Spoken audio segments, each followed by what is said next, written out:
The party was in full swing, and despite knowing he was full of shit, the Baron was enjoying himself. He went around and met all the old friends of the family. There was the Koollman family. He didn't like them one bit, so they were a little too misandrous for his liking. When he was still Christ Valen of the Interior, he'd investigated the matriarch for connections to the Silver Suns back in the day. There was the Stolas clan. They were neat, though their talk of entertainment venues and tourism industries bored him to the Sea of Souls and back. The Kinikana family were interesting to talk to. Barrister Mantios milled around for his guests. Let's see. Oh. He hadn't met these ones at all. Well, look who it is, he said happily, striding over to them. He recognized these ones. The Desaris, right? The tall woman in the dress had almost achieved the standard set by the rest of the partygoers, gasped in delight. Why, yes, Baron, I'm delighted to meet you. I'm Thyris Desari, and this is my husband, Brelak. She motioned to a modestly dressed man, just into his middle years, who smiled with just a touch of timidity. Tetris Demantios, the Baron smiled, and the pleasure is mine. Wow, they were really young, weren't they? The couple bowed, the woman almost bending in half. I can't tell you how delighted I am to have caught your attention. My work with the social integration of the local populace is truly groundbreaking. I'm sure that, if I have a chance to implement it on a broader scale, we can begin to make real progress in ushering humanity into the Imperium. I'd love to see that. Ruling over a red zone makes one long for any new method of understanding one's citizens. She nodded enthusiastically. Exactly. I've had the opportunity to speak with some of the prisoners of war, and I believe that empathy, along with a firm guiding hand, could pay big dividends in the long term. I have some ideas about how to help start to stabilize things in yellow and red zones too. I'll have to hear them sometime, but I think it'll have to be after I make my speech. The Baron rolled his eyes theatrically. They expect one every year. Oh, of course, I'm so sorry. I don't mean to keep you, Lord Mantios. Thank you so much for your most gracious invitation, sir, and I do hope to speak with you again soon.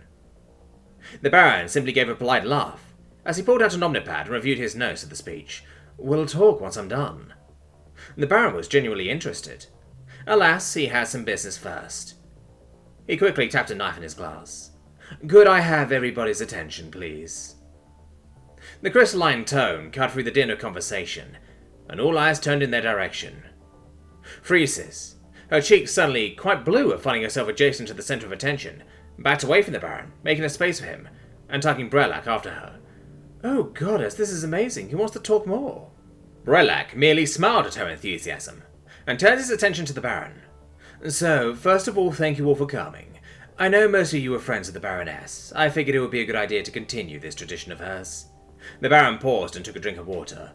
But there's something else I want to talk to you all about. Another drink of water. This was the moment of truth. The Stamantios family has always dealt in medicine, and the liberation of Earth was no exception. My wife began a program offering medical care to the people of the Maryland region. In return, these examinations allowed us a far greater understanding of biology, Shorvanti, human or otherwise. A murmur of interest ran through the crowd, and he had to contain a triumphant smile as he continued. We all remember the time of mourning, he continued. A tragedy that continues to haunt us even today. It taught us something. The low male birth rate is a simple fact. 8 women to every man, low fertility rates, lower birth rates. It resisted the urge to say, what a joke. That wouldn't be professional, would it? It's simply the case all across the galaxy. Until now. Thanks to humanity, we now understand that the methods to improve our own birth rate are there, yes. They already exist within us, waiting to be activated. No need for genetic tampering. We were simply unaware of the hormonal signals to do it. The Baron took another sip of water. He may have started purity control simply to get his wife killed, but who knew? He may have done some good with it. Go figure. And there were countless businesswomen poised and waiting to spread this across the galaxy. Brelak gasped, hands going to his mouth in astonishment. Excited murmurs rippled through the crowd around him, and Phreesis as the claim settled on the listeners. The Baron felt this was a good time to let his triumphant smile out of his cage. Even now, the Samantios Corporation is sharing the data with medical companies across the galaxy. Something like this isn't meant to be monopolized by one company. It's for the Imperium, not my bank accounts. He paused for a smattering of laughter to die away. Now, eat, drink, be merry. That's a human saying, I think. Seemed appropriate. Cool. He wasn't even lying this time. The whole speech was truth. Do you know what this means? Nixie appeared from the surrounding crowd, her eyes wide.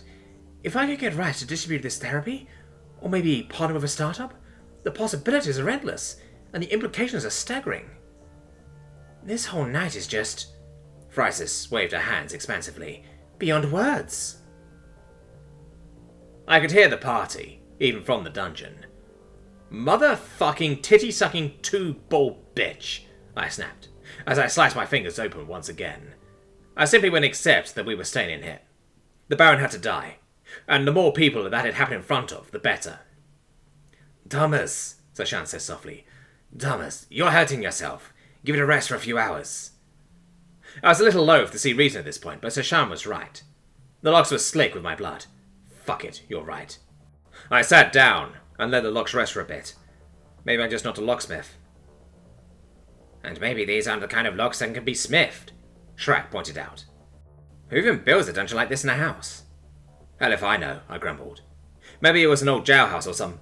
I looked up. Somebody was fiddling at the door. I completely expected more Shovanti, so imagine my surprise when a heavily armed man stood in the door. A heavily armed human man. Steinberg? He asked. I could see a few more out in the hall. Who's asking? The guy's getting you out of here. That was good enough for me. I ripped a strip of fabric off the shitty blanket the Baron had given us and rubbed my hand. It was always the hands. Who are they? The guy gestured to the cats. They're with me. They'd been a huge help. If I was getting out of here, they were coming too. The guy thought for a moment and shrugged. Yeah, that's fine. Everybody out. Yup, we all filed out. The guy passed me a shotgun with an enormous drum mag sticking out. I hung the sling off my shoulder and gave it a pump. We moving on the Baron? Of course. The guy nodded, as some other guys armed the kitties. As we filed out, I looked down and saw the guards. Their throats had been slit, and the floor was slick with their blood.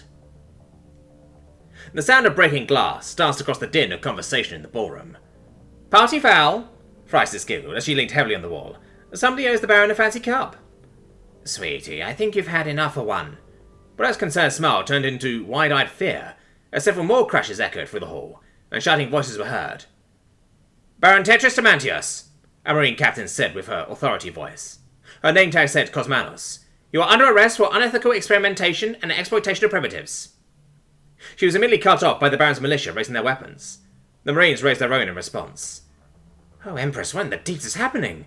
Phrysis staggered upright, and pulled Brellock behind her. I had a real opportunity here. Why does this always happen to me? You're not the only one, Nixie spat, crowding in beside her, hoping to shield their husband from whatever mess was happening. Goddess, I hope Lady Bling doesn't get shot. She seemed like she was interested in adventure. All the noise was drowned out in a deafening boom. Everybody looked to one end of the dining hall, where a cluster of masked human men stood.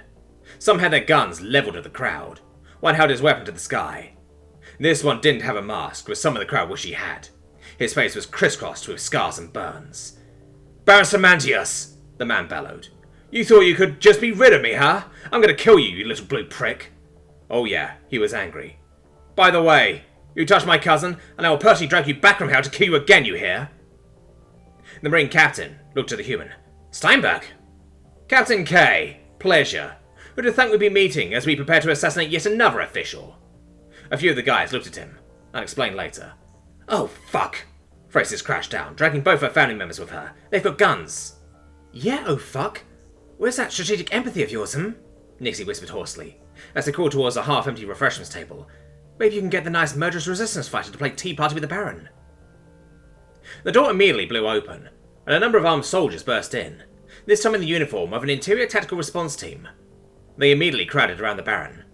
Oh look, Captain Case said, not at all amused. Is the Baron's personal bitters in the interior? How many of you are on his payroll?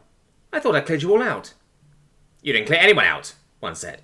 You simply pointed fingers. There was no evidence of anything. We do have a warrant for your arrest, though. She sounded way too chipper for this. What? You disappeared that evidence! Cosmonaut snapped. Oh, this is getting ridiculous, the scarred human, presumably Steinberg, said. Shut up! The shell officers yelled. Bitch, I will bite your face off! Peeking out from under a pastel pink tablecloth, Nixie glanced over at Phrysis. You want to try talking down the interior too? Shut up! Phrysis glared back. Amidst all the arguing, nobody noticed a ceiling panel sliding back, or a rope dropping down. They did notice the armed commandos sliding down. Oh, fucking shit. Even under her helmet, it was obvious Captain Cosmonos was rolling her eyes. Great fucking timing, guys. Heh. The interior agent protecting the Baron looked around. Looks like the Baron isn't the only one with agents on his payroll. Allegedly. That made everybody roll their eyes. Come on, we're getting out of here. Frisis crouched low as she moved out from under the table. They've got the doors covered, but there's a window just over there. Are you insane? Brack hissed, still curled into a ball under the tablecloth. It's closed. You can't get out that way. Not for long, Frisis nodded to Nixie, and they both took one side of the serving table, lifted off the carrying form of Brelak, and held it at the window. The humans' heads all snapped towards the source of the crash. How many people did you invite to this damn party? Steinberg snarled, as the humans lifted their guns and immediately started shooting in their direction. The agents of the Baron's payroll immediately snapped their guns up to open fire on the humans. The agents of Rishi Cosmonos' payroll were faster. They poured fire into their sisters in the interior. Baron Stamantios' militia started shooting at the other agents, thankful for the help that the Baron's spies were lending them, and not about to let that go to waste. The Marines all started shooting at the militia. It seemed the right thing to do. Oh, goddess, we broke a window. Yup. Nixie gripped the steering wheel with grim determination, trying to drown out the crack of primitive gunfire as it slowly receded into the distance. We broke a table. Yup. Frisis winced as the car bounced through the gates of Stamantios Manor House. My suit is rent. Sorry. The two women winced in unison. Brelak's voice rose an octave. Are you bleeding? It's fine. Frizz's attempt at reassurance was undercut by a grunt of pain as the car hit another bump. It's just my ass, I don't need that. Oh, goddess! Brelak gripped the back of the seats, hyperventilation in full swing. Are you going to die? No, I'm not going to. Ugh! Frisis and Nixie both flinched away as Brelak emptied his stomach onto the floor of the car. Well, you were right about one thing, Frisis. Nixie glanced over from the driver's seat. We're not going to forget this night anytime soon.